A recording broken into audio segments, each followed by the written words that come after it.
Bonjour, c'est Ursule encore. On est le 15 janvier 2021. Alors je viens sur la trompette une seconde fois aujourd'hui et je viens proclamer le retour de notre Seigneur Jésus-Christ.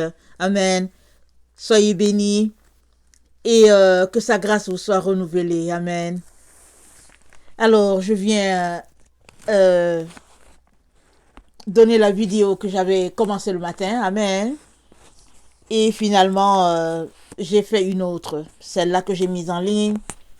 Et là, je viens me concentrer sur la vidéo que j'ai préparée sur l'homme de perdition, la réponse de Dieu au désir de ses enfants. Amen. Alors, on va lire 2 Thessaloniciens 2, le verset 1 à 12. Et on va s'arrêter là-dessus.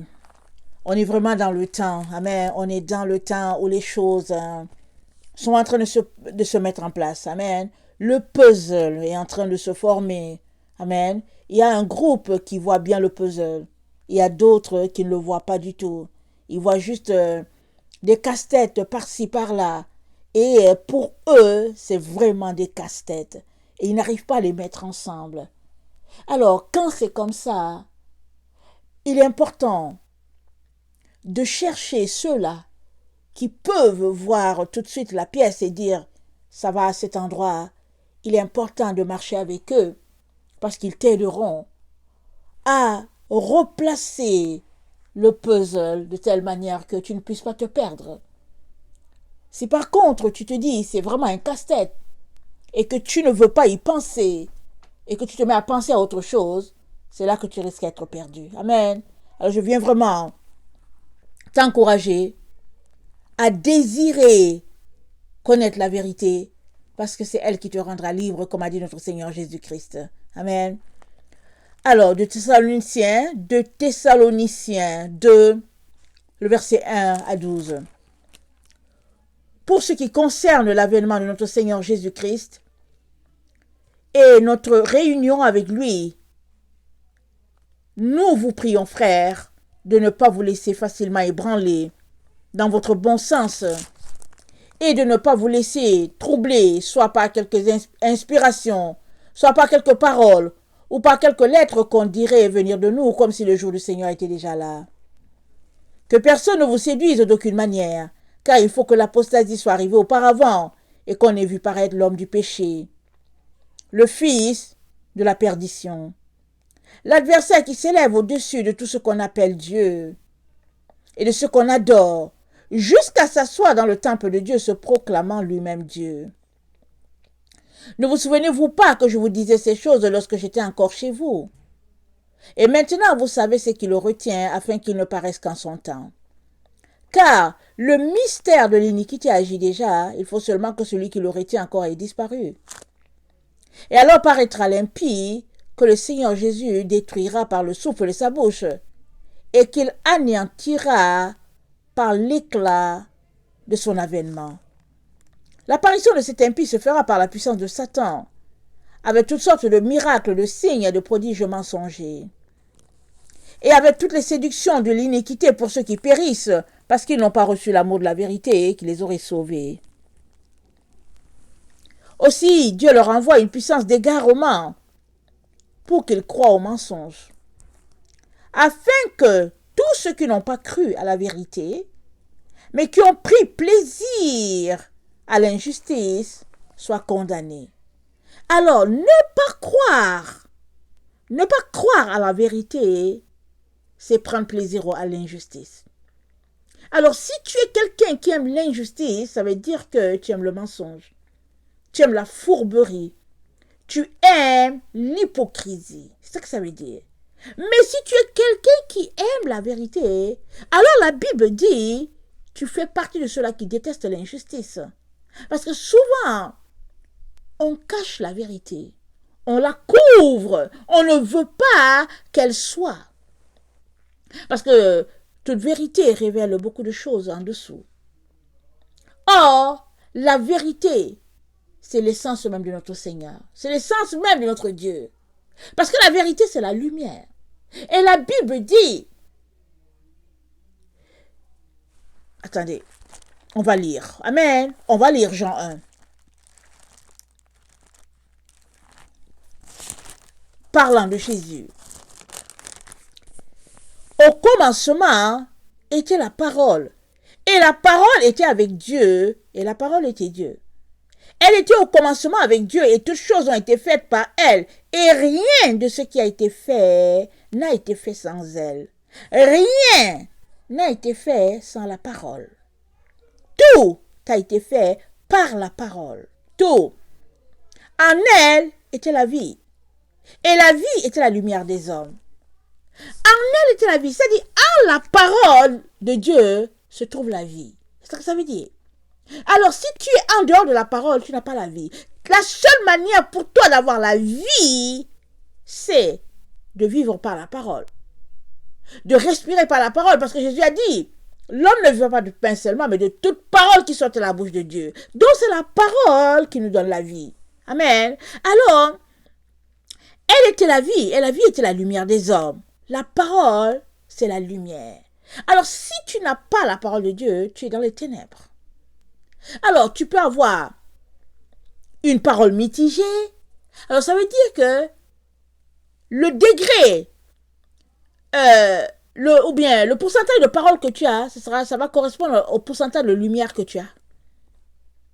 Alors, si tu as la parole en toi, si tu crois à la parole à 20%, ça veut dire que tu as une part de la lumière à 20%. Et puis, rien n'est garanti que d'ici demain, tu l'auras encore à 20%. Parce que les ténèbres vont venir toujours gruger dans la lumière.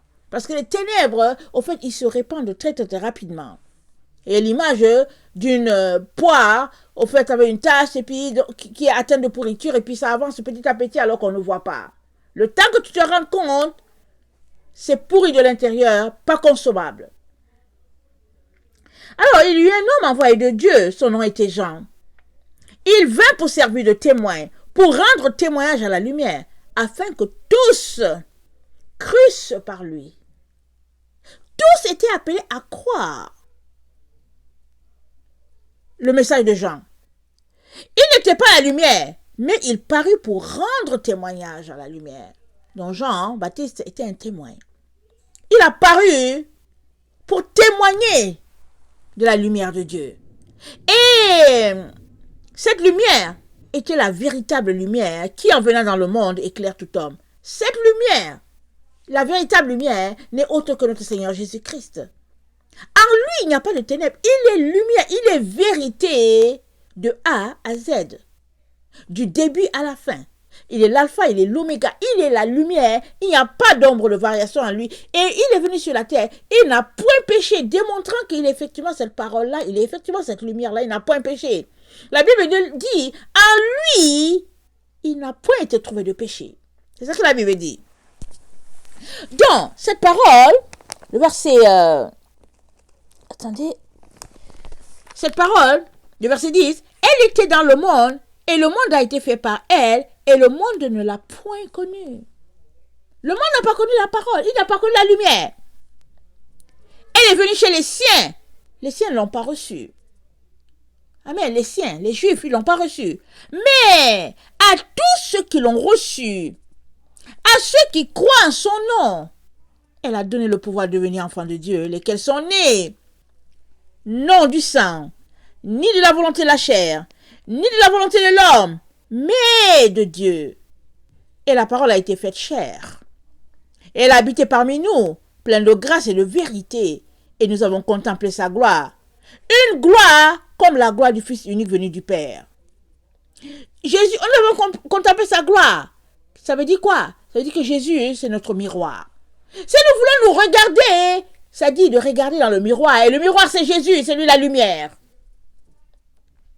Alors, pour revenir à notre texte de Thessaloniciens, alors si tu ne marches pas selon cette lumière-là, la conséquence que dit Dieu, ou bien le cadeau que tu auras en retour, c'est un esprit d'égarement. C'est ça qu'il dit. Alors, il me semble que le message est assez clair, tellement clair, que quand on s'arrête, on se demande, qu'est-ce qui fait que certains enfants de Dieu continuent de marcher dans le péché, dans le mensonge, dans les ténèbres? Qu'est-ce qui fait que certains continuent de couvrir la vérité au nom de leur orgueil, l'unité du couple, le fait qu'ils se pensent plus intelligents que d'autres, le fait qu'ils ont de l'argent, je ne sais pas, toutes sortes de raisons ne justifieraient pas que tu te tiennes loin de la vérité ou bien que tu la caches. Alors le Père dit, puisqu'ils n'ont pas aimé la vérité qui les aurait sauvés, alors Dieu leur envoie une puissance d'égarement. Et la puissance d'égarement, elle se manifeste déjà là où nous sommes. Nous voyons tout ce qui se passe sur cette terre. Le monde a tellement changé. Amen. Alors, je ne dis pas qu'il n'y a pas une maladie qu'on appelle le Covid qui existe, ça je ne dis pas ça. Mais c'est une maladie qui a été fabriquée de toutes pièces afin de faire du mal à l'homme. La maladie existe, elle est là. Comme le sida qui a été fabriqué, comme l'Ebola qui a été fabriqué. Il y a toutes sortes de maladies qui sont fabriquées. Alors, elle a été fabriquée de toutes pièces pour faire mal à l'homme. Mais là où il y a un problème, c'est le fait que elle est la raison pour laquelle il y a un supposé vaccin. Et à cause de cette raison-là, ou bien à cause de la peur que les gens créent dans les êtres humains à cause de cette certaine maladie, de cette maladie, disons-le, alors les gens s'associent au mensonge, souvent par crainte, souvent parce que, ils veulent la paix, souvent aussi ils sont ignorants.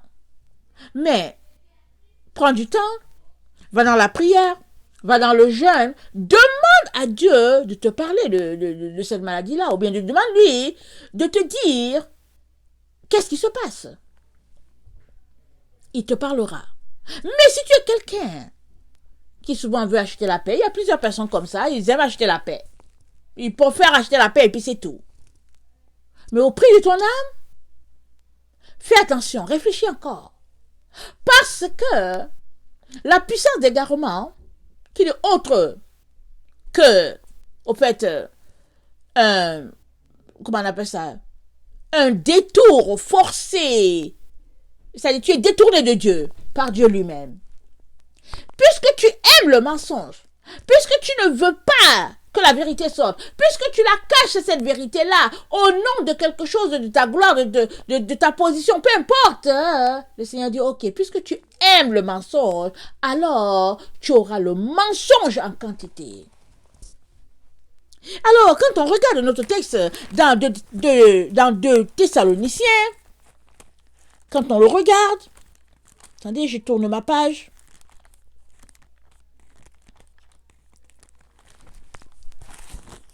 Excusez.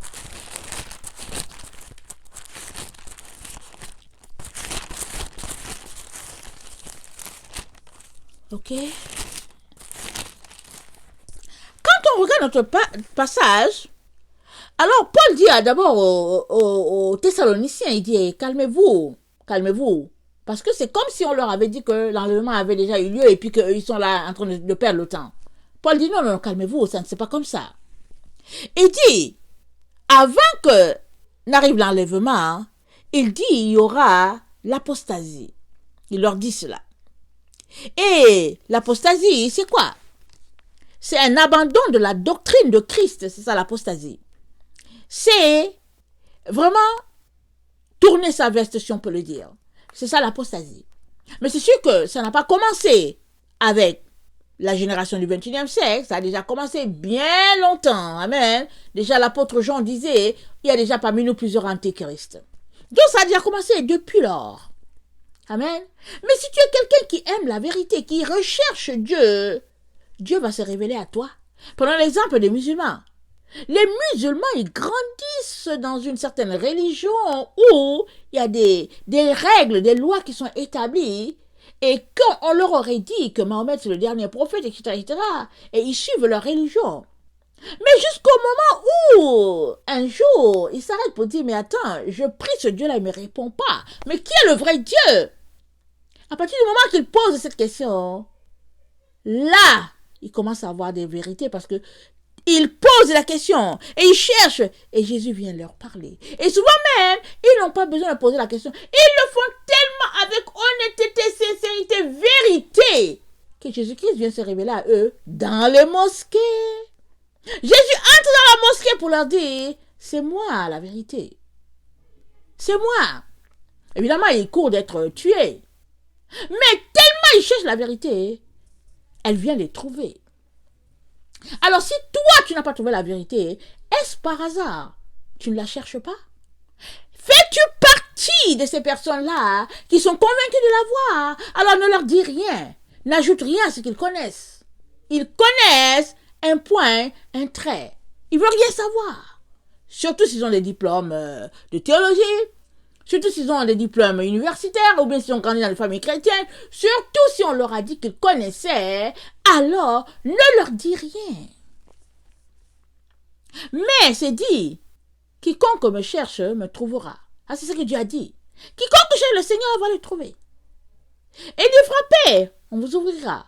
Demandez, l'on vous donnera. Cherchez, et vous trouverez. Est-ce que tu as assez cherché? Est-ce que tu as déjà frappé à la porte de Jésus?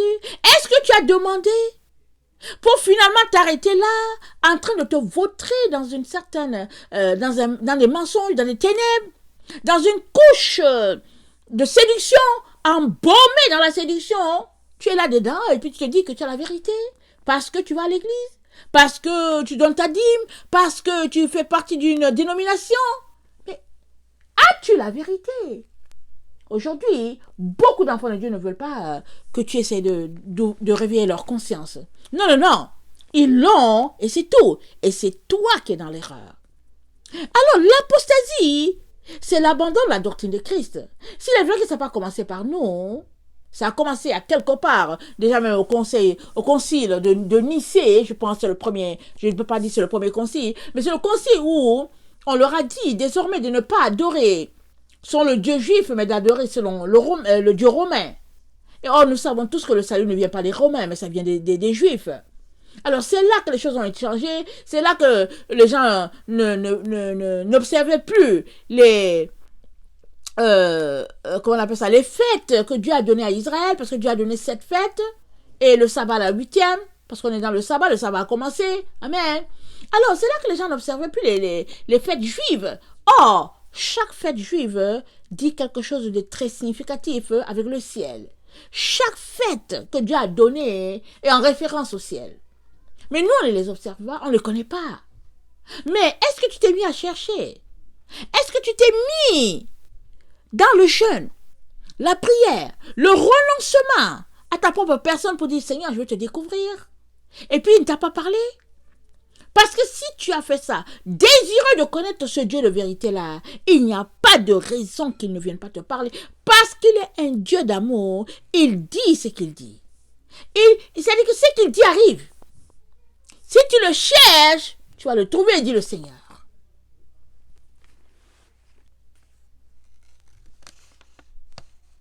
Sommes-nous dans le temps de l'apostasie? Oui. Parce que c'est l'abandon de la foi en masse. En masse, surtout dans le temps où nous sommes. Surtout. Ça n'a pas commencé avec nous. Ça a commencé depuis. Et puis ça a fait le chemin.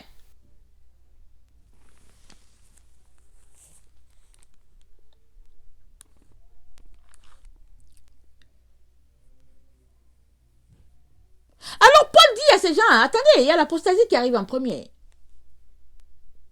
Et après, il dit, quand il faut que l'apostasie arrive auparavant, qu'on ait vu paraître l'homme de péché, le fils de perdition. Donc l'apostasie arrive, premier signe, et qu'on l'ait vu paraître. Paraître, ça veut dire quoi? On voit le soleil paraître, le soleil paraît, mais il paraît. Quand il commence, quand j'étais encore dans mon pays d'origine, au niveau de ma fenêtre, souvent, il faisait encore nuit. Et je voyais le bout du soleil. Je le voyais s'élever. Amen. Et souvent, on voit le soleil s'élever, surtout quand on est dans une région là où il y a un fleuve, ou bien, en tout cas, on voit souvent le soleil s'élever au petit matin. C'est orange, comme une orange. Vraiment, vraiment orange. Tu vois une petite boule là-bas. Si quelqu'un n'est pas au niveau où tu es, il ne va pas voir le soleil. Quand il va le voir, le soleil sera déjà en haut. Ou bien si la personne, c'est une personne qui dort jusqu'à 6h, 7h, elle ne va pas voir le soleil s'élever. Mais les gens qui prient, ils voient le soleil s'élever.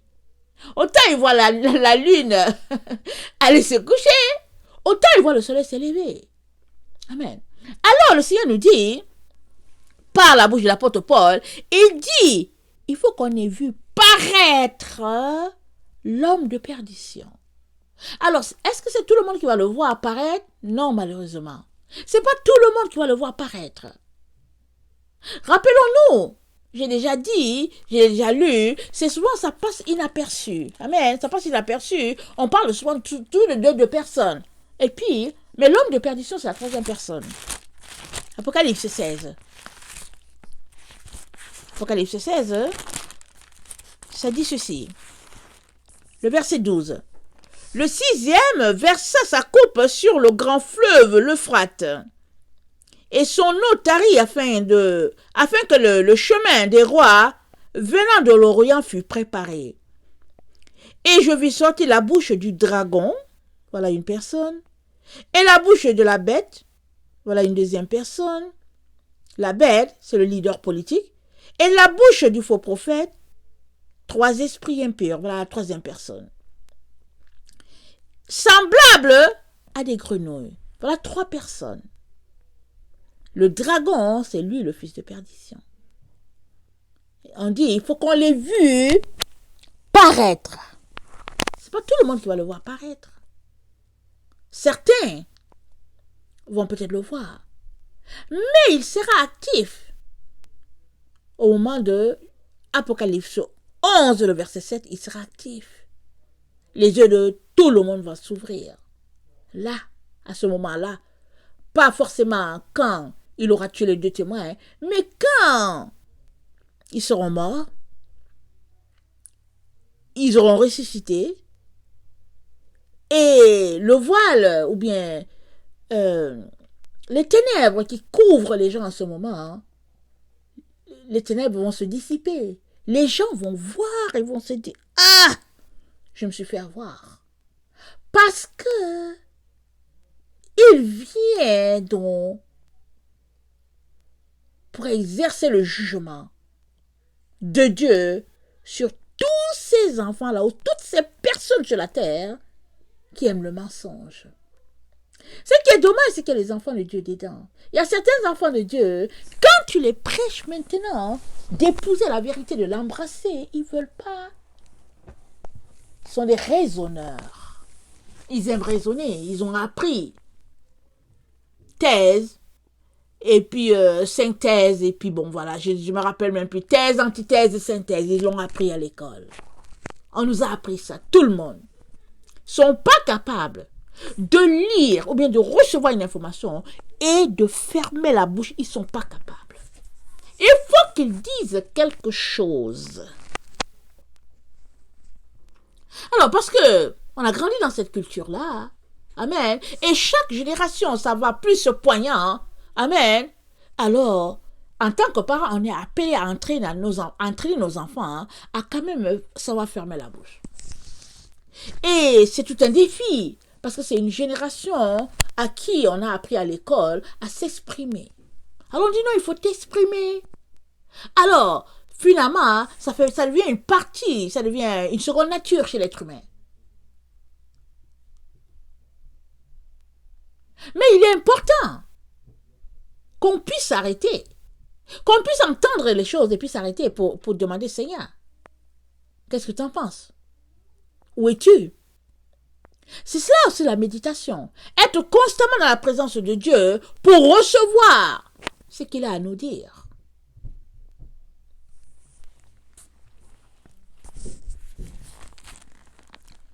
Alors, qu'on ait vu paraître l'homme du péché, le fils de la perdition. Amen. Alors, il y a beaucoup de gens qui pensent que ici, c'est le leader politique du nouvel ordre mondial et tout, mais moi je pense qu'ici, c'est un fils de Dieu. Je vais vous dire pourquoi. Parce que ça parle du fils de perdition. Et l'endroit où on a parlé du fils, où il a été, où les questions du fils de perdition, c'est Judas Iscariote. C'est lui, dans sa colère et dans sa frustration, et aller voir les leaders, parce que la Bible dit qu'il était voleur. Il a marché avec Jésus, mais il a un problème qu'il n'a pas réglé, le bien matériel, l'amour de l'argent. Alors il a trouvé que cette femme-là qui est venue rompre le parfum sur la tête de Jésus, c'était du gaspillage. Et c'est dit, c'est dans Jean, on ne va pas y aller. Il a dit, mais pourquoi est-ce qu'on a gaspillé cela? On aurait pu le vendre et puis donner aux pauvres. Mais c'est dit, il ne se souciait pas des pauvres. Mais, détenant l'argent, il était voleur, il prenait cet argent-là. Alors, Judas allait chercher l'argent qu'il a perdu. S'il avait vendu le parfum, il paraît que c'était un parfum converti aujourd'hui, ce serait un parfum de très très grande valeur. Je ne sais pas combien, 50 000, 100 000, je ne sais pas. Mais c'était de grande valeur. Mais, il allait les trouver. Et ils ont dit ce qu'ils ont dit. On lui a remis 30 pièces. Et finalement, quand il s'est rendu compte que, voilà, il venait de commettre une bévue, il est retourné les voir. Ils ont dit, non, on veut rien savoir de ton argent. On a la personne qu'on veut. Lui, il voulait juste l'argent. Il ne réalisait pas que son amour pour l'argent le conduirait jusque-là. Et il ne réalisait pas que le cours des choses serait ainsi. C'est pas ça qu'il avait souhaité. C'est pourquoi il s'est, disons-le, il a, comment on appelle ça là? Il a regretté, voilà. Il a regretté ce qu'il a fait. Il allait les voir. Ils ont dit non, prends ton argent. Et puis finalement, ils ont acheté un champ. Et il paraît que c'est là qu'ils enterrent les étrangers jusqu'aujourd'hui. Amen. Alors, voilà pourquoi je pense que c'est le même titre qui lui a été donné. Alors je pense qu'ici, il s'agit d'un enfant de Dieu récalcitrant, qui aime tellement la fourberie, qui aime tellement les mensonges, qui aime tellement la séduction, qui aime tellement la fausseté, que finalement, il a couronné, il a reçu cette place-là. Et tous les autres enfants de Dieu qui ne veulent pas marcher bien droit, amen, alors qui aiment passer à côté par-ci par-là, ils l'auront pour leader pendant 42 mois. C'est ça qui est dit. Alors, 2 Timothée 3, le verset 1 à 5, nous dit ceci. Parce que, ici, ça parle d'apostasie, et puis ça parle de l'homme de perdition qui paraît. Mais sommes-nous dans le temps de l'apostasie? Oui et oui et oui. On va regarder. Je pense 2 Timothée 3. On connaît tous le passage, le verset 1 et 5. 1 à 5. Sache que dans les derniers jours, il y aura des temps difficiles, car les hommes seront égoïstes, amis de l'argent, fanfarons, hautains, blasphémateurs, rebelles à leurs parents, ingrats, irréligieux, insensibles, déloyaux, calomniateurs, intempérants, cruels, ennemis des gens du bien, traîtres, emportés, enflés d'orgueil, aimant le plaisir plus que Dieu, ayant l'apparence de la piété, mais en reniant ce qui en fait la force. Éloigne-toi de ces gens-là, parce que c'est contagieux. Et on est dans ce temps-là. Il suffit de prendre chaque point. Tu vas voir ça vraiment assez élevé dans cette génération et beaucoup chez les jeunes. On regarde ça, on se dit waouh. Mais tellement le mal se répand sur la terre que finalement on pense que c'est normal. Mais la Bible nous montre bien que ce n'était pas comme ça par le passé. De Timothée 2, le verset 4.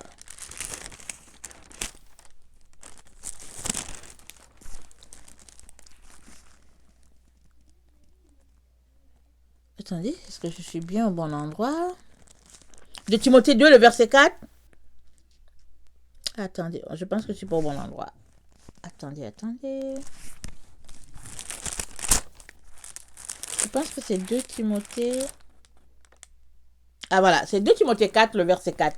Je ne sais pas pourquoi j'ai noté 2. Ok. Je vais commencer à 3. Car il viendra un temps où les hommes ne supporteront pas la saine doctrine, Viendra un temps, et on est dans ce temps-là, où ils ne supporteront pas la saine doctrine, mais ayant la démangeaison d'entendre des choses agréables, ils se donneront une foule de docteurs selon leurs propres désirs. Est-ce que c'est dans ça qu'on est? Eh oui, eh oui. Détourneront l'oreille de la vérité et se tourneront vers les fables. Ils ne supporteront pas la saine doctrine. Et ils voudront les fables. Est-ce qu'on nous raconte des fables? Ouais, des fables. À ne plus en finir. Mais toi, attends. Ne supporteront pas, attendez, ils se donneront une foule de docteurs selon leurs propres désirs. Détourneront l'oreille de la vérité et se tourneront vers des fables. Mais toi, écoute bien, toi, sois sobre en toutes choses.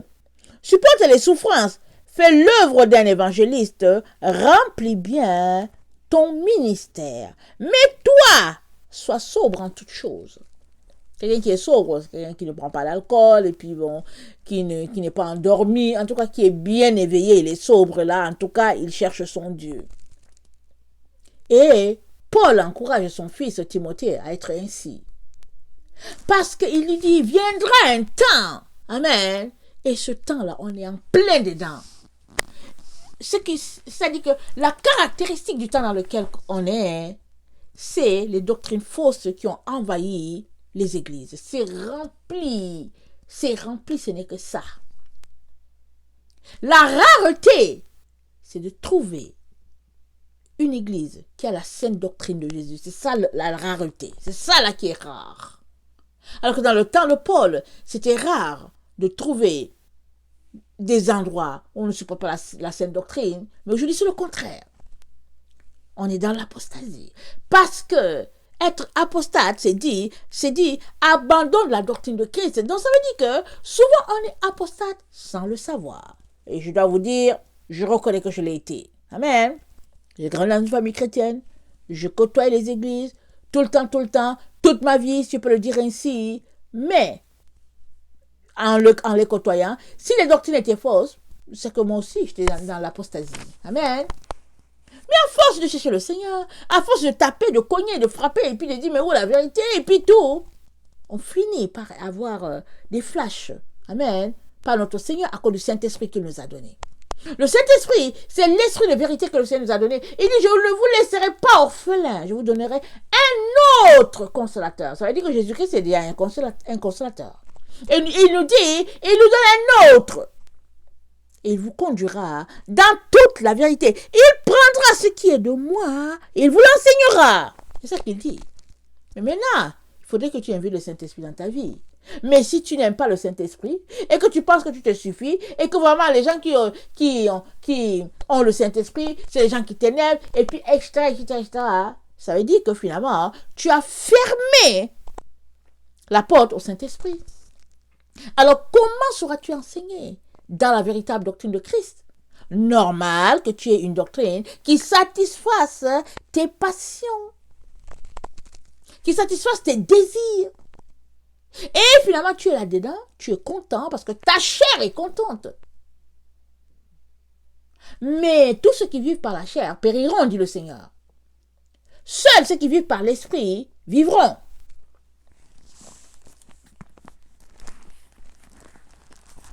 Luc 21, le verset 34 à 36.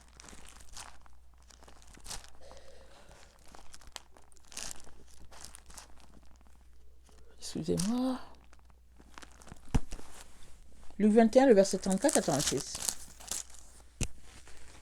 Prenez garde à vous-même, de crainte que vos cœurs ne s'apesantissent par les excès du manger et du boire, et par les soucis de la vie, et que ce jour ne vienne sur vous à l'improviste.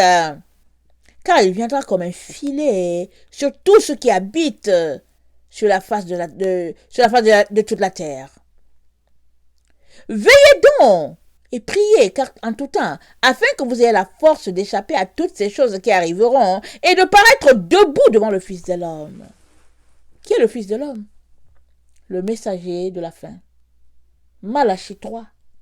paraître debout devant lui, parce que c'est lui qui va assurer d'abord le travail avant que Jésus-Christ vienne dans les nuées.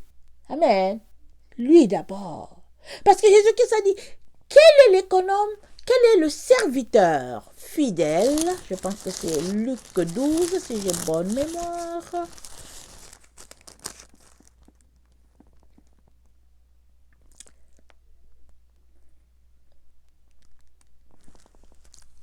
Attendez, je suis dans Luc. Je ne le vois pas. Attendez.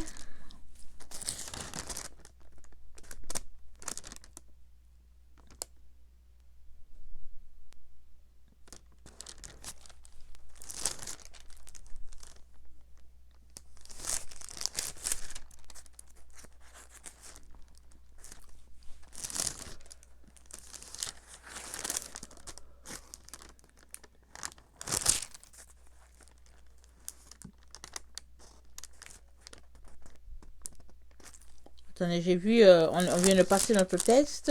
Attendez, je vais le regarder dans Matthieu, ok? Je l'ai dans Matthieu, je sais qu'il est aussi dans Luc, mais je ne l'ai pas tellement en face. Alors, je vais dans Matthieu. Dans Matthieu, je pense que je l'ai...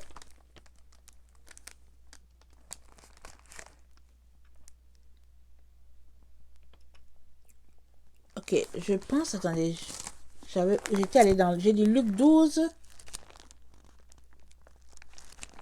Je sais pas pourquoi je ne l'ai pas vu, mais j'étais à Luc 12. Attendez, on va regarder. Ok, c'est ça. Luc 12. Et le Seigneur dit, quel est donc l'économe fidèle et prudent que le maître établira sur ses gens pour leur donner la nourriture au temps convenable. Le temps convenable, amen. Au temps convenable, le temps de l'apostasie, amen, ça c'est le temps convenable. Il dit, heureux ce serviteur que son maître à son arrivée trouvera faisant ainsi. Je vous le dis en vérité, il l'établira sur tous ses biens. Mais si ce serviteur dit en lui-même, mon maître tarde à venir, s'il se met à battre les serviteurs et les servantes, à manger, à boire, à s'enivrer, le maître de ce serviteur viendra, le jour où il n'y s'y attend pas, et à l'heure qu'il ne connaît pas, il le mettra en pièces et lui donnera sa part avec les infidèles. Le serviteur qui, ayant connu la volonté du maître, n'a rien préparé et n'a pas agi selon sa volonté, sera battu d'un grand nombre de coups. Mais celui qui, ne l'ayant pas connu, a fait des choses dignes de châtiment, sera battu de peu de coups. On demandera beaucoup à qui l'on a beaucoup donné, et l'on exigera davantage à celui à qui l'on a beaucoup confié. Amen. Quel est l'économe fidèle et prudent que le maître établira sur ses biens? Ça veut dire que avant que Jésus-Christ ne vienne, amen, avant qu'il ne pose les pieds, qu'il ne paraisse, amen, dans les nuées, il a établi, il aura choisi quelqu'un pour mettre de l'ordre dans la maison, comme il nous le dit dans Malachie. On va lire. Parce que souvent, il y a des petites choses qui nous manquent, amen, pour colmater les brèches. On lit, et puis on ne sait pas à quoi refaire ceci ou cela. Mais le Seigneur nous donne d'avoir une idée assez claire de ce qu'il est en train de faire dans l'état où nous nous trouvons. Alors rien n'est caché. Alors il dit, Malachie 2, le verset 17, il dit, vous fatiguez l'Éternel par vos paroles, et vous dites, en quoi l'avons-nous fatigué? En disant, quiconque fait le mal est bon aux yeux de l'Éternel, et c'est en lui qu'il prend plaisir. On est dans le temps où les gens font le mal, et puis bon, il faut se taire. Et il y en a qui ont adhéré à cette philosophie. Ils ont décidé de porter le masque pour se taire. Bonne information pour toi. Ils ont décidé de se taire, fermer la bouche à la vérité. Alors, Malachie, toi, voici j'enverrai mon messager. Il préparera le chemin devant moi. Et soudain entrera dans son temple le Seigneur que vous cherchez, le messager de l'alliance que vous désirez, et voici il vient, dit l'Éternel des armées. Qui pourra soutenir le jour de sa venue? qui restera debout quand il paraîtra, qui restera debout. Car il sera comme le feu du fondeur, comme la potasse du foulon. Luc 21. Luc 21. Luc 21.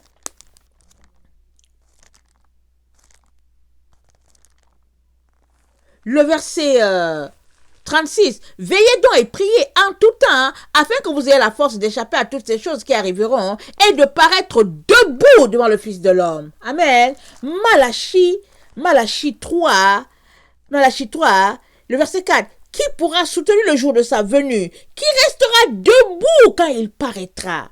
Car il sera comme le feu du fondeur, comme la potasse des foulons. C'est comme ça que sera le messager de l'Alliance. Il vient pour purifier. Il vient pour nettoyer. Amen. Afin que nous puissions être capables de présenter à l'Éternel des offrandes dignes de son merveilleux nom, de son glorieux nom. Pour le moment, on est rempli de toutes sortes de souillures. Et le Seigneur donc, il dit, il y a mon messager qui arrive. Il y a mon économe, mon fils, mon serviteur prudent qui arrive. Alors, le Seigneur nous met en garde. Alors, et Paul, il savait toutes ces affaires-là. Paul le savait. Alors, il dit, non, calmez-vous, calmez-vous. Il faut d'abord l'apostasie. Et après qu'on ait vu paraître cette personne-là, et à l'heure où nous sommes, elle est certainement sur la terre. Elle est certainement sur la terre. C'est pas possible qu'elle ne soit pas née. C'est pas possible. Elle est née et elle marche pour sa destinée. Elle est en train de se préparer sûrement et certainement. Parce que Apocalypse 13, le verset 4-5 a dit, et il lui fut donné 42 mois. On va lire.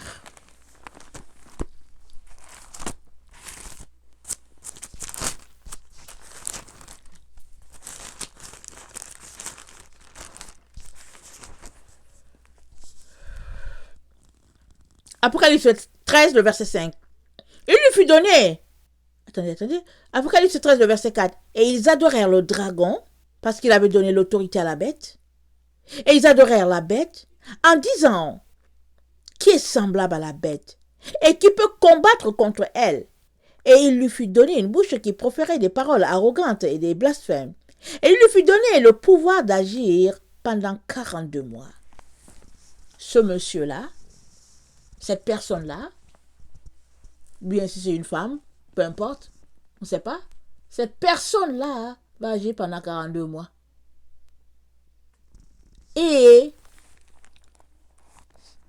quand elle va agir, au moment où elle agira, Apocalypse 11, le verset 7 nous parle encore de cette même personne-là. Elle nous dit, quand ils auront achevé leur témoignage, c'est-à-dire les témoins de la fin, la bête qui monte de l'abîme leur fera la guerre, les vaincra et les tuera. Quand il aura tué le messager de la fin, quand il l'aura tué, alors commencera le début de ces 42 mois. Et c'est là que les gens, leurs yeux vont s'ouvrir. Ils vont se dire, quoi à ce point-là? C'est pas possible. Leurs yeux vont s'ouvrir là. Et l'église, ou bien l'épouse sera mise en sécurité déjà. L'épouse sera mise en sécurité quand il sera révélé. Amen. Alors, ils vont mourir, ils vont ressusciter et tout. Et c'est là que, quand je lis, ça que je vois. Quand les messagers de la fin vont ressusciter, amen, on va entendre monter ici, il y a un tremblement de terre. Est-ce que l'enlèvement va se passer avant le tremblement? Est-ce que c'est après? Qu'est-ce qui va se passer? Mais toujours est-il qu'il y a un tremblement de terre. Et on dit 7000 personnes tombèrent. Et, verset 15, le 7e ange sonna la trompette. Il y eut dans le ciel de fortes voix qui disaient, le royaume du monde, le monde est remis à notre Seigneur et à son Dieu. Amen. C'est là, c'est remis. Quand le messager va finir son travail, ce sera remis. Et une fois que c'est remis à notre Dieu, c'est pas parce que la bête qui sort de l'abîme sera en train de faire son travail de 42 mois que c'est pas remis. C'est remis. Alors là, pendant que c'est remis à notre Dieu, c'est comme, vous savez, quand il y a, comment je peux le dire, hein, je suppose qu'un verre tombe, amen, les conséquences sont là quand même, il y a des conséquences, ça se brise, on se met à ramasser, et puis voilà, quelqu'un marche dessus, il se blesse et tout, il y a quand même des conséquences néfastes qui sont là, mais ça ne veut pas dire que la chose est encore là, amen. Je peux dire quoi? Qu'est-ce que je peux dire? Hein? Je ne sais pas quel exemple me viendrait. Je suppose que il y a, il y a un dégât, il y a quelque chose qui arrive. Amen. Je pense qu'il y a un tremblement de terre. Voilà. Prenons l'exemple du tremblement de terre. Il y a un tremblement de terre et les maisons s'écroulent. Il y a des pertes de vie et tout. Mais bon, tout a réussi à se stabiliser. Et puis bon, le tremblement de terre a quand même été là. C'est passé, mais les conséquences sont là. Amen. Alors, le royaume est remis à notre Dieu, mais les conséquences sont quand même là. C'est qu'au moment où le royaume est remis, ou bien dans la période où le royaume est remis, Dieu nous a déjà dit, il dit, je vais leur envoyer une puissance d'égarement. Puisqu'ils ont aimé le mensonge, alors ils vont voir le mensonge dans toute sa laideur. Ils vont le voir. Le fils de perdition va assurer la transition. Et si on voit dans Daniel 7, parlant de ce fils de perdition, Daniel 7,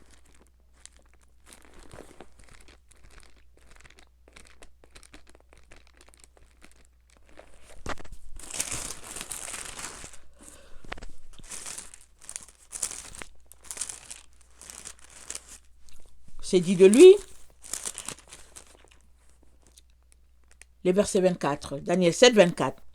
Les 10 cornes, ce sont les 10 rois qui s'élèveront de ce royaume. Ce sont 10 rois. Un autre s'élèvera après eux. Il y a une autre corne qui s'élèvera après eux. C'est lui le fils de perdition. Il sera différent des premiers. Et il abaissera 3 rois. Je l'ai déjà dit, ça ne veut pas dire que les 3 rois font partie des 10. Il abaissera 3 rois. Il prononcera des paroles contre le Très-Haut. Il opprimera les saints du Très-Haut. Et il espérera changer les temps et la loi. Et les saints seront livrés entre ses mains pendant un temps, des temps et la moitié d'un temps.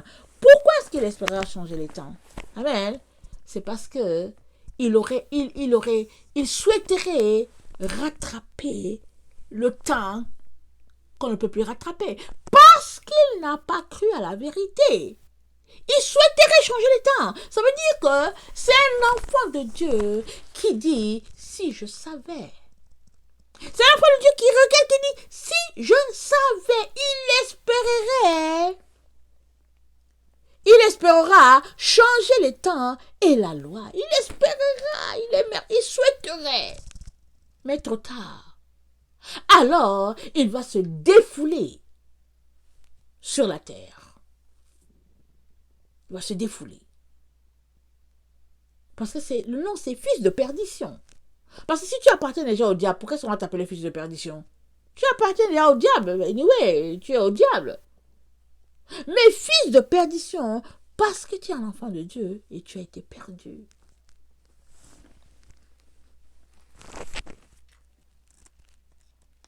Et un autre élément, Paul leur dit aussi, de Thessaloniciens, on retourne à notre texte,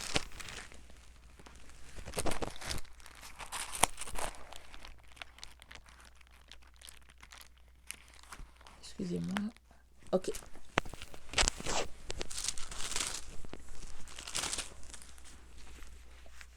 Ne vous souvenez-vous pas, le verset 5 de Thessaloniciens 2, ne vous souvenez-vous pas que je vous disais ces choses lorsque j'étais encore chez vous? Et maintenant, vous savez ce qui le retient, afin qu'il ne paraisse qu'en son temps.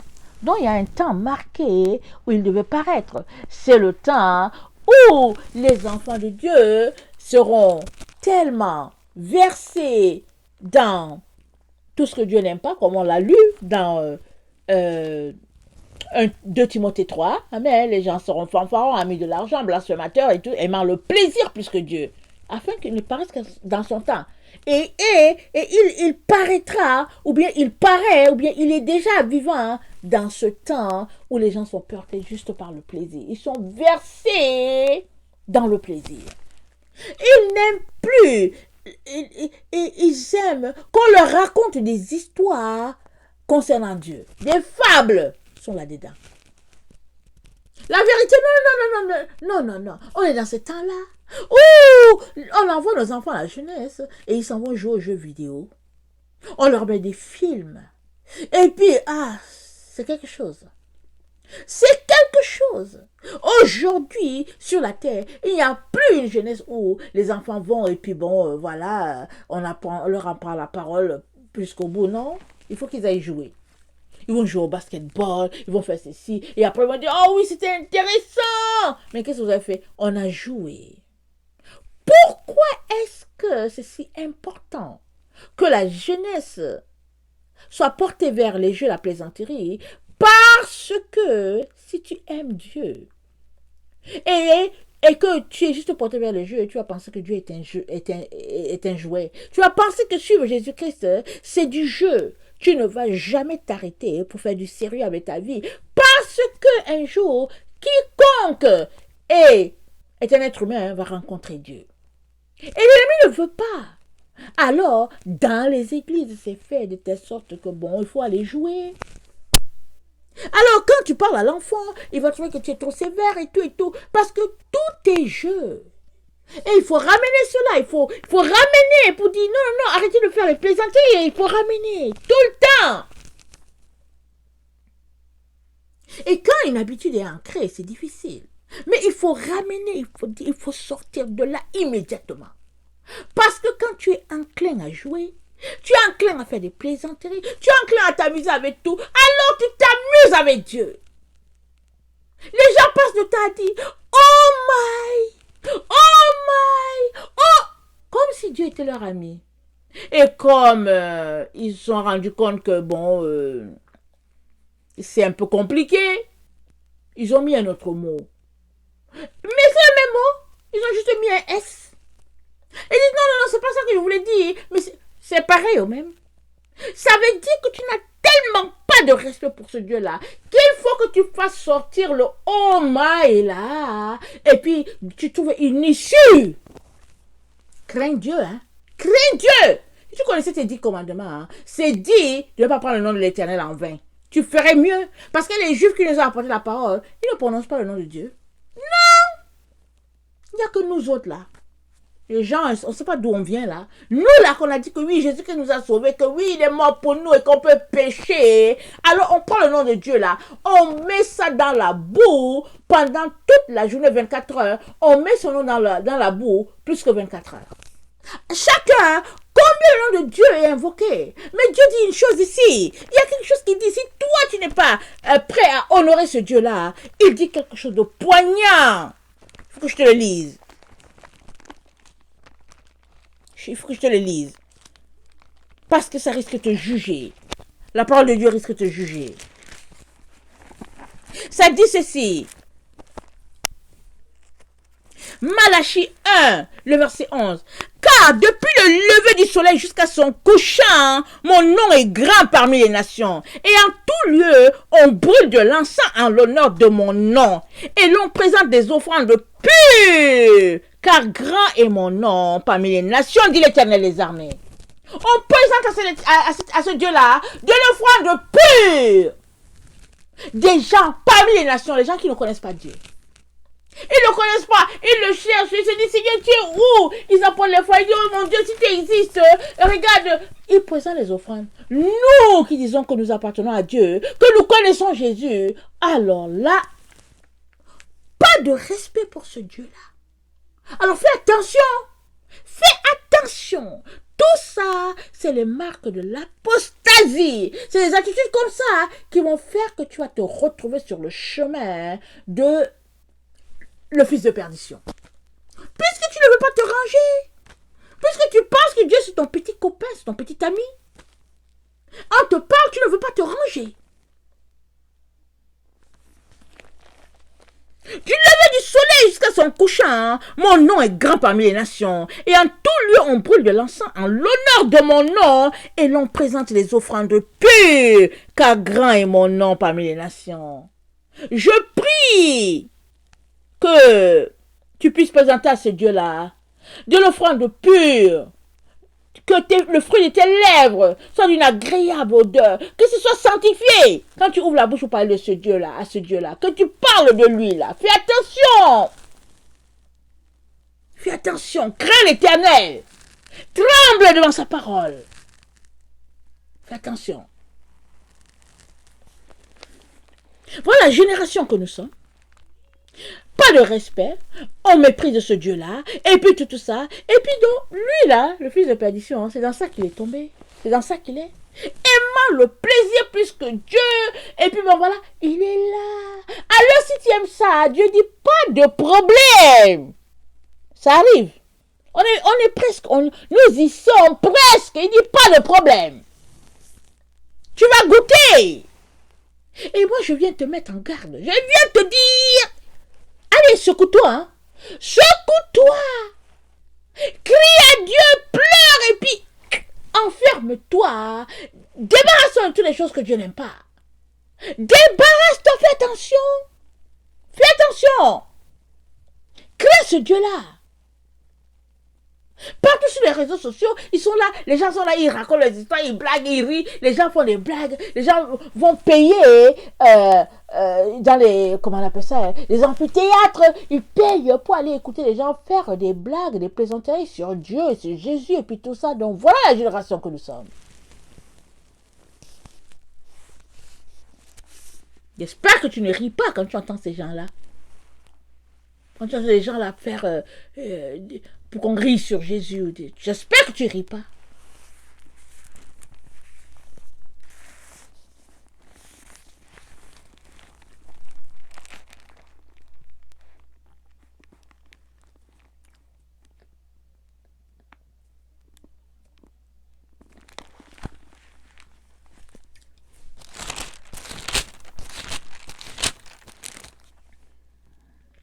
Le mystère de l'iniquité agit déjà. Il faut seulement que celui qui le retient encore ait disparu. Mais qui retient le mystère de l'iniquité? Le mystère de l'iniquité agit déjà. Il faut seulement que celui qui le retient encore ait disparu. Il y a des gens qui ont dit que oui, le Saint-Esprit va disparaître. Il y a d'autres qui ont dit la vérité. Je suis resté là, j'ai dit, si le Saint-Esprit disparaît là, les autres chrétiens là, qui n'auront pas été enlevés là, qui vont quand même, certains vont se réveiller là, ça veut dire qu'ils n'auront plus le Saint-Esprit? Est-ce que ça veut dire qu'il n'y aura plus le Saint-Esprit? Alors, si la vérité disparaît là, est-ce que ça veut dire que ces chrétiens-là qui sont amusés là, qui vont se réveiller là quand un groupe sera parti, est-ce que ça veut dire qu'ils n'auront plus la vérité? Mais dans mes méditations, je me suis rendu compte que le mystère de l'iniquité agit déjà. Amen, et on sait qu'on est dedans. Il faut seulement que celui qui le retient encore ait disparu. Ça veut dire que c'est le messager de la fin qui retient le mystère de l'iniquité, c'est lui. Une fois qu'il est tué, là sur la place publique, c'est fini. Les 42 mois du fils de perdition commencent. C'est là qu'il sera révélé. Une fois qu'il commet sa bévue, allez, ça commence. Donc, je pense que tout est lié ici. Tout est là. J'ai tellement dit, mais c'est où? Il me semble que ce n'est pas le Saint-Esprit. Il me semble que ce n'est pas la vérité. C'est pas possible que ces deux-là soient ôtés. Ça veut dire que finalement, si c'est ôté, ça veut dire quoi? Qu'il n'y a plus quelqu'un qui sera sauvé. Oh, nous savons qu'il y a des personnes qui vont être sauvées comme in extremis. Comment? Apocalypse 6, hein? Le verset 11.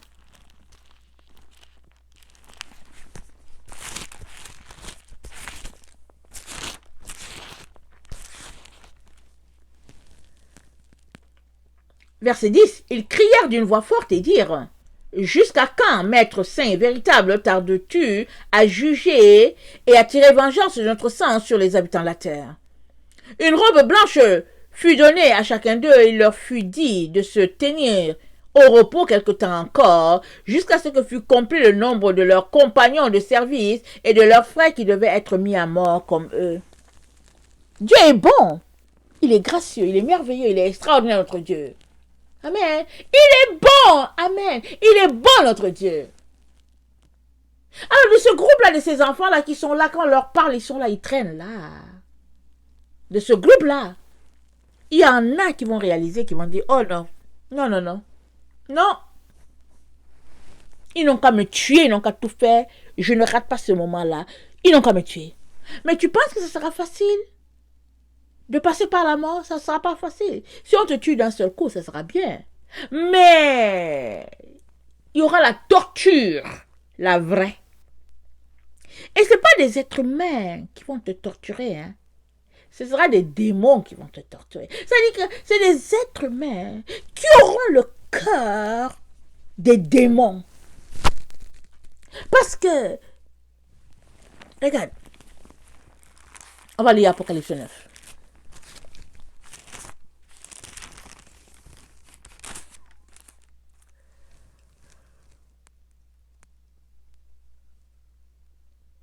Excusez-moi.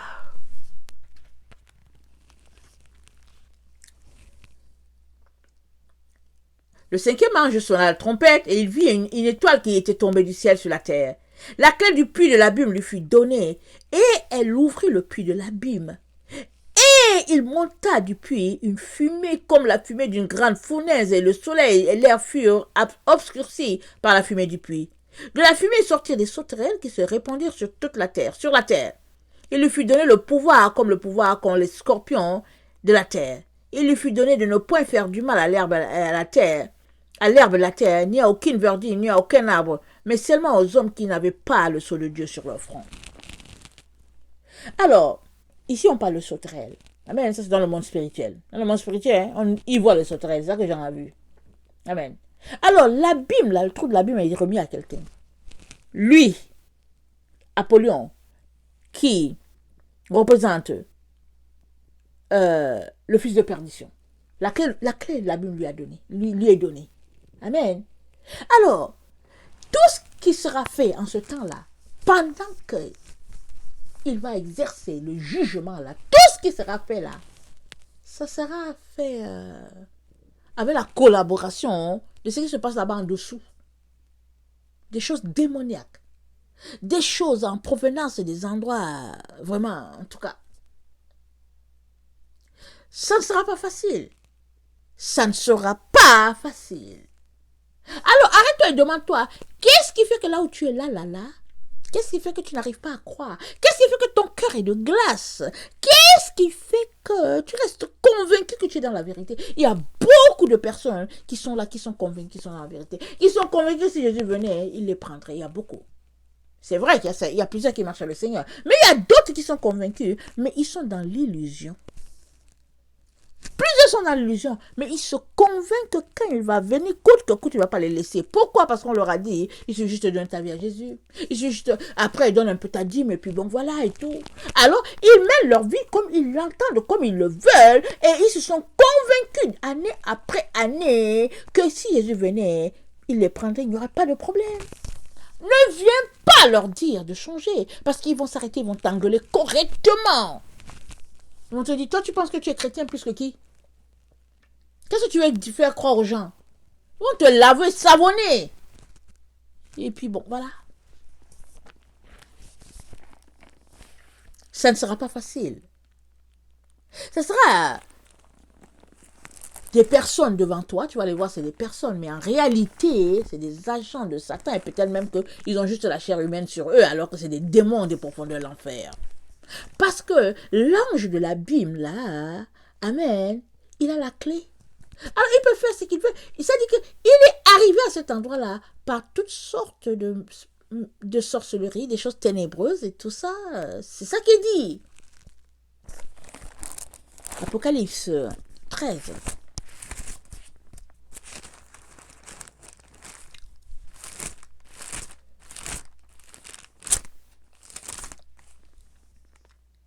Verset 14. Elle séduisait les habitants de la terre par les prodiges qui lui étaient donnés d'opérer en présence de la bête, disant aux habitants de la terre de faire une image à la bête qui avait la blessure de l'épée et qui vivait. Il lui fut donné d'animer l'image de la bête afin que l'image de la bête parlât, qu'elle fit que tous ceux qui n'adoraient pas l'image de la bête fussent tués. Amen. Et par toutes sortes de sortilèges, elle faisait des trucs. Notre texte nous dit, L'apparition de cet impie, verset 9, se fera par la puissance de Satan, avec toutes sortes de miracles, de signes, de prodiges mensongers. Ça se fera par la puissance de Satan. C'est des choses de sorcellerie, de théraphin, les maraboutages. Ça, des choses terribles, terribles, terribles. C'est comme ça que cet impie va venir. Et quand il va se placer là, les gens seront séduits. Ah, c'est le verset 10 dit, et toutes les séductions de l'iniquité pour ceux qui périssent parce qu'ils n'ont pas reçu l'amour de la vérité qui les aurait sauvés. Alors, aussi, Dieu leur envoie une puissance d'égarement pour qu'ils croient aux mensonges. Ils vont croire aux mensonges. Et on est dans le temps. Mais après, c'est-à-dire, Dieu leur envoie une puissance pour qu'ils croient aux mensonges. Donc, quand est-ce que toutes ces choses d'égarement vont se passer? Ça va se passer en même temps que les deux témoins de la fin vont faire leur ministère. Parce que, rappelez-vous, ce qui s'est passé avec Moïse et puis les prophètes de Pharaon. Et puis comment on appelle ça, ces sorciers ou bien les gens qui ont confronté Moïse. La Bible nous dit, Moïse est venu, il a dit à Pharaon, l'Éternel dit de laisser aller son peuple. Il dit, mais qui est l'Éternel pour que je lui obéisse? Alors Moïse a lancé le serpent. Eux aussi, ils ont envoyé plusieurs serpents. Et le serpent de Moïse a englobé tous les serpents. Amen. Béni soit l'Éternel. Alors Moïse a fait ceci, eux aussi ils ont fait. Eux aussi ils font, parce que c'est des grands sorciers. Mais il est arrivé à un moment où ils étaient plus capables d'égaler la puissance de ce Dieu-là. Et puis à un moment donné, Dieu a dit, ok, voilà. Vous allez mettre le sang à vos portes. Amen. Et puis l'ange de la mort passera. Alléluia Jésus. Il passera. La porte qui n'aura pas de sang, alors elle subira le sort. C'était le mot secret, le mot de passe. Israël a mis le sang dans la porte. Et à un moment donné, on a entendu des cris. Parce que l'Égypte, chacun dans la maison d'Égypte avait perdu quelqu'un. Puissance de Dieu. Amen, alléluia. Crains celui-là qui a le pouvoir de jeter dans la gêne. Crains ce Dieu-là. Il a le pouvoir de donner la vie et le pouvoir de l'ôter. Alors ils se sont rendus compte que, c'était fort ici. Les magiciens de Pharaon n'étaient pas capables d'arriver à ce niveau-là. Alors Pharaon a dit, en tout cas, partez. Et Dieu a dit, avant de partir, n'oubliez pas, demande-leur de vous donner des bijoux et tout ça, et puis vous allez aller faire un temple à l'Éternel. Israël est parti en dépouillant l'Égypte. Israël est parti. Ça va se passer comme ça. Ça va se passer comme ça. Je ne parle pas de dépouillement des biens matériels. Amen. Ce n'est pas l'argent ni l'or qui manque à notre Dieu. Mais quand l'épouse sera ôtée, je vous dis, la Bible nous dit, il y a un tremblement de terre. 7000 hommes. Ça, c'est à l'endroit. C'est à l'endroit où il y a deux témoins de la fin. Mais on ne sait pas dans les autres endroits. Est-ce que ce sera un tremblement de terre global? Alors, il y a eu 7000 hommes. C'est pas 7000 hommes sur toute la terre qui sont morts. Il se pourrait que ce soit beaucoup plus que cela. Et imagine la situation où Moïse a jeté son bâton, les magiciens ont jeté pour eux, Moïse a fait ceci, ils ont fait. Donc il y aura confrontation de puissance ici. Alors par toutes sortes de magie et de sorcellerie, ils vont s'y faire leur part pour montrer que eux ils connaissent et que le témoin, que le messager de la fin, en fait dans le fond ils sont juste en train et que tout ce qu'ils font là tout le monde peut faire. Si bien que ceux qui sont portés vers le mensonge ils ne vont pas voir la vérité, ils vont dire du n'importe quoi. Seul, excusez-moi, les enfants de lumière vont reconnaître la puissance de Dieu et celle de Satan. Mais les enfants de lumière, ils marchent déjà dans cette lumière-là maintenant. Ils sont déjà là-dedans. Ils apprennent déjà à discerner ce qui est vrai, ce qui est faux, de ce qui est faux. Ils apprennent déjà à discerner la lumière des ténèbres Ils apprennent déjà à se séparer du mal parce qu'eux, ils veulent marcher dans le bien. Ça dit qu'il y a une séparation claire et nette qui est en train de se faire des œuvres des ténèbres. Amen. Les enfants de Dieu se séparent des œuvres des ténèbres. J'espère que tu fais partie de ceux qui pratiquent cet exercice-là. Parce que seuls ceux-là qui font cet exercice-là vont demeurer dans la lumière et ils seront transformés. Leur corps mortel sera revêtu d'immortalité. Seuls eux. Alors si toi tu es là en train de te leurrer et que tu aimes le mensonge et que tu le gardes et tu le couvres, la puissance d'égarement est pour toi. C'est ça qui est dit ici. C'est pas moi qui le dis, c'est ici.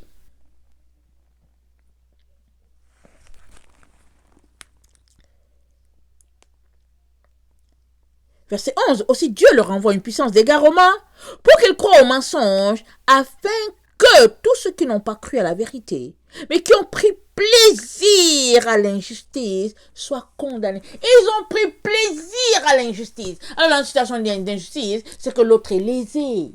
Ça veut dire que c'est une situation là où il y a eu un cas où tu pouvais te tenir pour la vérité, tu ne t'es pas tenu. C'est ça, regardez ce qui se passe aux États-Unis. Regardez, pardon, on n'a pas besoin d'aller loin, on peut se référer ici. La situation, c'est rempli d'injustice dans notre monde. Rempli. Et j'espère pour toi que tu es quelqu'un qui te dissocie de tout ce qui est faux, de tout ce qui est mensonge. Que quand on commence à jeter une pierre à quelqu'un, tu enlèves vite tes pieds et tu dis je ne suis pas là-haut, Seigneur. Et que tu te tiens du côté de la vérité. J'espère pour toi. Parce que si tu ne le fais pas, répands-toi immédiatement. Organise-toi pour quitter le mensonge d'une manière ou d'une autre. Organise-toi. Parce que tu seras laissé.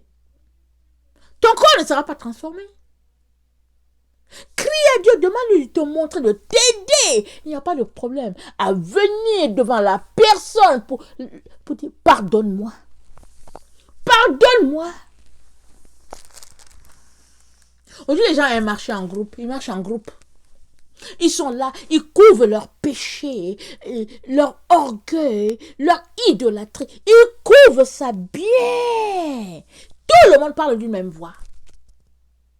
Ils n'ont pas de problème à condamner l'innocent au nom du bien du groupe. Ils n'ont pas de problème. Mais Dieu lui-même dit, une puissance d'égarement leur sera envoyée en guise de cadeau. Ils ont pris plaisir à l'injustice et ils seront condamnés.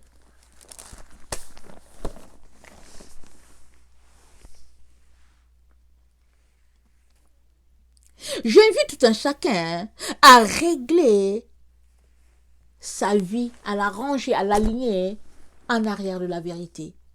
Peu importe ce que tu as appelé à en courir, il est important que tu tiennes pour la vérité. Tiens-toi droit. Crie à Dieu qu'il t'aide. Décide de laisser aller les ténèbres. Ça vaut pas la peine.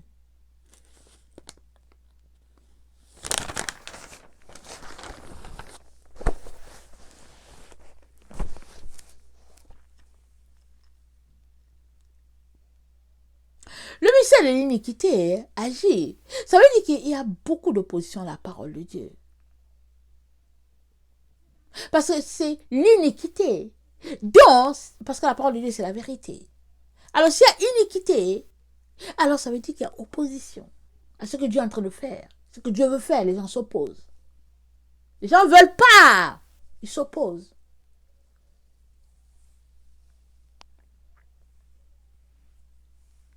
Peut-on se réclamer de Dieu et puis ne pas vouloir faire ce qu'il nous demande de faire? Non. Peut-on se réclamer de Dieu et mépriser ses paroles, bafouer ce qu'il dit? Non. Peut-on? C'est réclamer de Dieu.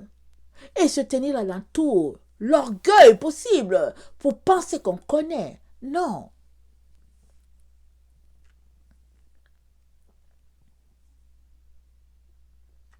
Tu ne peux pas t'opposer à l'Esprit de Dieu et pouvoir t'en sortir. Si Dieu est il est patient jusqu'à présent et qu'il est calme et que tu as l'impression que les choses semblent aller pour toi, c'est parce que il espère que tu vas te repentir encore et encore et encore. Il use de patience envers toi parce qu'il ne veut pas que tu périsses. Surtout qu'il a dit qu'il va envoyer une puissance d'égarement à tous ceux-là qui ne veulent pas la vérité. Le matin, comme j'ai apporté le texte du matin, je n'avais pas préparé mon texte et tout, et puis je ne savais pas de quel roi il était question, je cherchais, et puis je ne savais pas, j'étais un peu perdue et tout.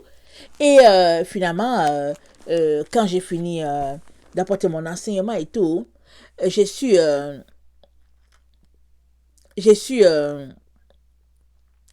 que il s'agissait de Josaphat, amen. Alors c'est dans 1 roi 22, je vais te le lire pour que tu saches que tu es un exemple de puissance d'égarement, amen. Ça suit la vidéo du matin, si tu as écouté la vidéo du matin, tu sauras de quoi je parle, amen.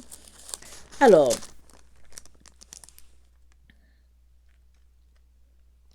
je vais commencer au verset 7. Mais Josaphat dit, n'y a-t-il plus ici aucun prophète de l'Éternel par qui nous puissions le consulter? Le roi d'Israël répondit à Josaphat, il y a encore un homme par qui l'on pourrait consulter l'Éternel, mais je le hais, car il ne me prophétise rien de bon. Il ne prophétise que du mal. C'est Michée, fils de Jimla, et Josaphat dit que le roi ne parle pas ainsi. Donc Josaphat, c'était le roi de Juda, alors que le matin j'ai parlé de Sédécia, donc pardonnez-moi, amen. Et je me suis trompée de nom, mais l'histoire que j'ai dit c'était ça, c'était vrai. Et je me suis trompée de nom, amen.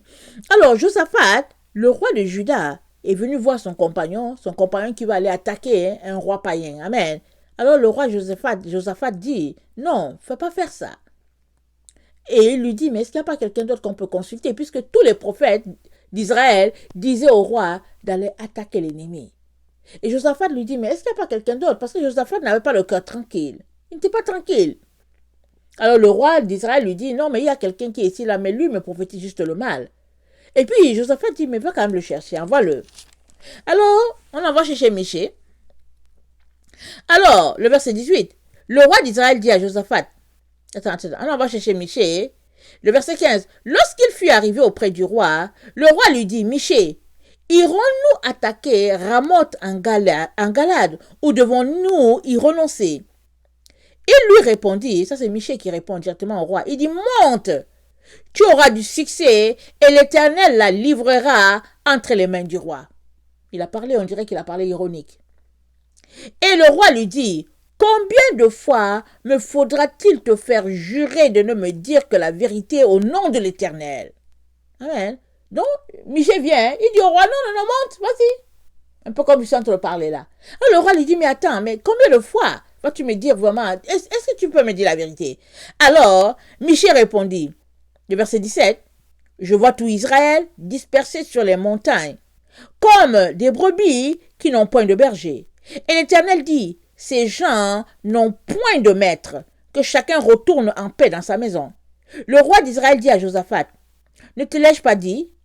Il ne prophétise sur moi rien de bon. Il ne prophétise que du mal. Et Michée dit, écoute donc la parole de l'Éternel. J'ai vu l'Éternel assis sur son trône, et toute l'armée des cieux se tenant auprès de lui, à sa droite et à sa gauche. Et l'Éternel dit, qui séduira Akab pour qu'il monte à Ramoth en Galade et qu'il y périsse? Ils répondirent l'un d'une manière, l'autre d'une autre. Et un esprit vint se présenter devant l'Éternel et dit, moi, je le séduirai. L'Éternel lui dit, mais comment? L'esprit répond, je sortirai, répondit-il, et je serai un esprit de mensonge dans la bouche de tous ses prophètes. L'Éternel dit, tu le séduiras, et tu en viendras à bout. Sors et fais ainsi. Et maintenant, voici l'Éternel a mis un esprit de mensonge dans la bouche de tous ces prophètes qui sont là. Et l'Éternel a prononcé du mal contre toi. Voilà, esprit d'égarement. Les prophètes, ils ne savent pas, ça sort de leur bouche. Ils disent que ouais, mais c'est parce qu'il y a un esprit de mensonge là qui est là. Et ils disent que oui, et c'est pas l'Éternel, mais c'est parce que l'esprit de mensonge est là et ils n'arrivent pas à le reconnaître. Tellement ils sont dans le mal, tellement ils ont fait des choses fausses, jusqu'à ce que l'esprit de mensonge les a saisis et ils ne savent pas. C'est un esprit de mensonge qui prophétise. Ils ne savent pas. Seuls ceux qui aiment la vérité ne vont pas s'adonner à ces choses-là. Parce que ça veut dire quoi? Ça ne veut pas dire que Dieu a envoyé le mensonge à ces prophètes-là. Ça veut dire que ils ont cheminé dans le mensonge jusqu'à ce que finalement, Dieu a dit, mais comment je veux faire? Comment je veux faire? Et il y a un esprit de mensonge qui est venu qui a dit, moi je vais aller, je vais les tromper. Son nom c'est qui? L'Éternel des armées célestes. Dieu est l'Éternel des armées. Il est le Dieu, il est le chef de l'armée de tout le monde. C'est lui qui a créé tout le monde. C'est pas parce que c'est des démons qui ne vont pas obéir. Dès que Dieu parle, ils obéissent. Ils vont aller obéir. Ils vont aller dans le cadre du mal, faire du mal. Ils sont au service de Dieu. C'est l'Éternel des armées célestes, c'est ça son nom. Alors, le fils de perdition, amen, ça entre dans le plan de Dieu. Pour ces enfants désobéissants, récalcitrants, qui ne veulent rien faire, entêtés, en tout cas, qui ont toujours la solution, qui savent tout. Le fils de perdition. Il est donc très important que tu puisses t'arrêter, que chacun d'entre nous puisse nous arrêter pour nous questionner sur nous-mêmes. Pour savoir si nous sommes vraiment en train de marcher dans la vérité selon ce que notre Père attend de nous. C'est très très important. Il est important de détester la vérité. Parce que la Bible dit, vous connaissez la vérité et elle vous rendra libre. Ce qui t'affranchit. Ce n'est pas le fait de parler. Ce n'est pas le fait de raconter tes discours. Ce n'est pas le fait d'avoir des diplômes. Ce n'est pas ton argent. Mais ce qui t'affranchit, c'est l'amour de la vérité. Écoute bien. Vous connaissez la vérité et elle vous rendra libre. Alors ceux-là qui aiment la vérité seront affranchis. Ils sortiront, Dieu leur enlèvera, il les enlèvera du filet. Priez sans cesse pour que vous ayez la force d'échapper. Ils échapperont parce qu'ils ont aimé la vérité. Parce que c'est la vérité qui les sauve. Parce qu'ils n'ont pas aimé la vérité qui les aurait sauvés. Alors, Dieu leur envoie une puissance d'égarement.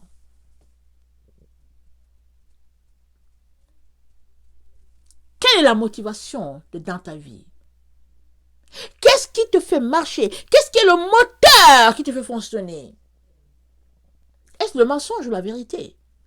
Arrête-toi là. Règle ce problème-là immédiatement. Je t'encourage. C'est très important.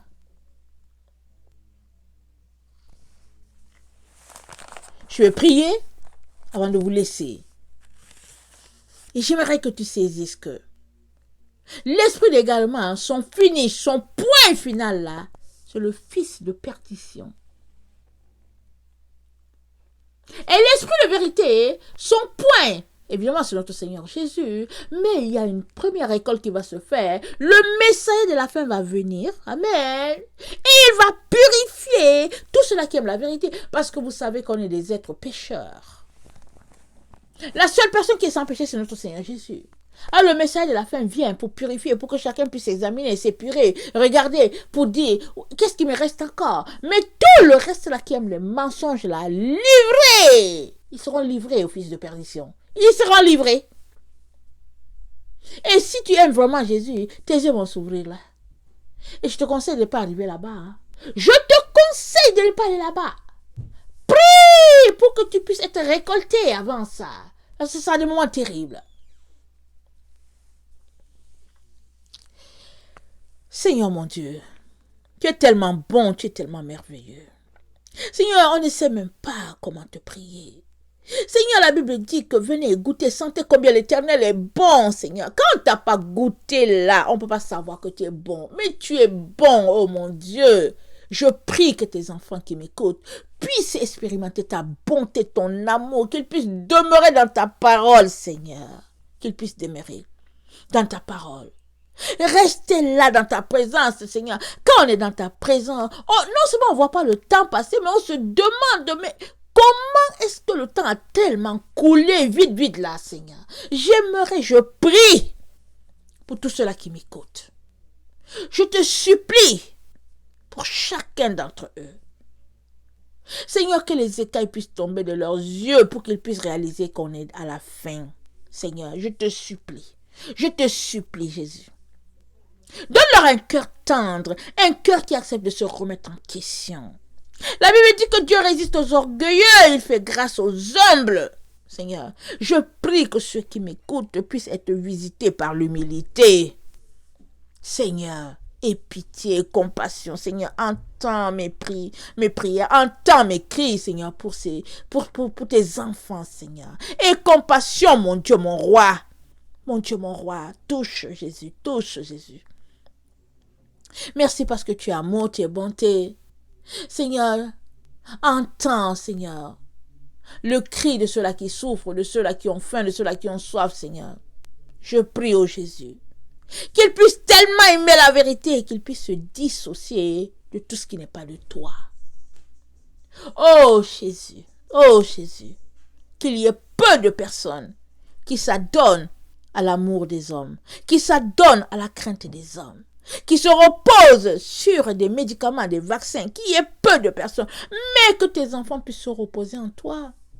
Tu es puissant, tu es capable, puissant pour guérir, pour sauver, Seigneur, pour délivrer, qu'ils puissent savoir ça, que leur Dieu, c'est ce qu'il est, qu'ils n'ont pas besoin de toutes ces choses-là qu'on leur propose, mais qu'ils ont juste besoin de toi. Parce que, Seigneur, ils n'ont pas encore goûté, ils n'ont pas encore réalisé que tu as un feu dévorant. Pour tous ceux-là qui se placent qui se placent comme s'ils sont tes ennemis, Seigneur. Je prie qu'ils aient la crainte de ton nom, ô Jésus-Christ. Seigneur, descends dans leur cœur. Seigneur, visite-les, je t'en supplie. Je t'en supplie, Seigneur, aie compassion, ô mon Dieu. Je t'en supplie, mon Dieu, mon roi. Tourne ton regard vers tes enfants, Seigneur, qui ne savent pas où se trouve la vérité, qui ne savent pas distinguer leur gauche de leur droite. Oh Jésus, fais grâce. Descends, mon Dieu, mon roi. Descends et viens changer le cours, Seigneur, de leur vie. Viens changer l'histoire de leur vie, mon Dieu, mon roi. Je pense à ces enfants qui peuvent se retrouver à prendre, Seigneur, des vaccins parce que les parents les ont conduits. Oh Jésus, fais grâce et pitié, je t'en supplie, mon Dieu, mon roi. Mon Dieu, mon roi. Merci parce que tu es bon. Merci parce que tu es merveilleux. Seigneur, visite-les, touche-les par ton esprit, Seigneur. Qu'ils reçoivent ton esprit en abondance, Seigneur. Et qu'ils puissent voir. Je prie qu'ils puissent voir. Que les écailles puissent tomber et qu'ils puissent voir, Jésus. Merci, mon Dieu. Merci. Merci. Au nom puissant de Jésus. Amen. Soyez bénis. Je vous aime beaucoup. Et Dieu davantage. Maranatha, Jésus revient. Amen et amen.